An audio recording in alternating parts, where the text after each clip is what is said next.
The most unprecedented transformation in the history of the free world is what India is going through today. And I know it's a strong statement, and I'll back it up with a few numbers and where my thought is coming from. The total FDI I've received in my history from 1947 has been about 950 odd billion dollars.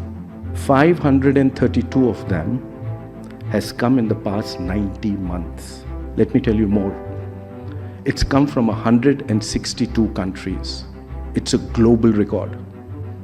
And let me tell you, for 8 consecutive years from 2015, we set up a new FDI record for ourselves every year. Even in the midst of the lockdown in 2022, the most unprecedented lockdown in human history, you received your highest ever FDI of $83.5 billion. Highest ever. Let me tell you the second part of your FDI. It's come across 61 sectors, a global record. The breadth of opportunity which India presents today is unprecedented.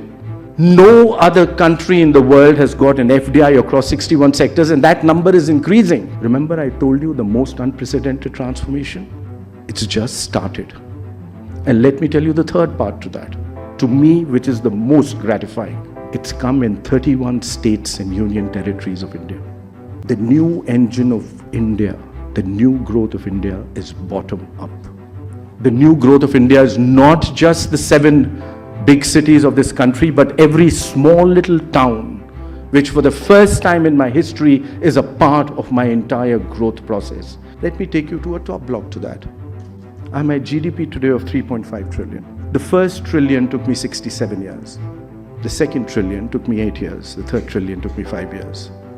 Are you seeing where I'm progressing? But let me tell you something more interesting. From 2015 until now, that is what? We are 9 years. I moved ahead of Russia, Italy, Brazil, France, UK from number 10 to number 5 in size of my GDP.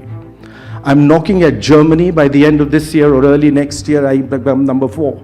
And before the pandemic, I was the fastest growing large economy on the planet. And after the pandemic, I am the fastest growing large economy on the planet. This story, ladies and gentlemen, has just begun.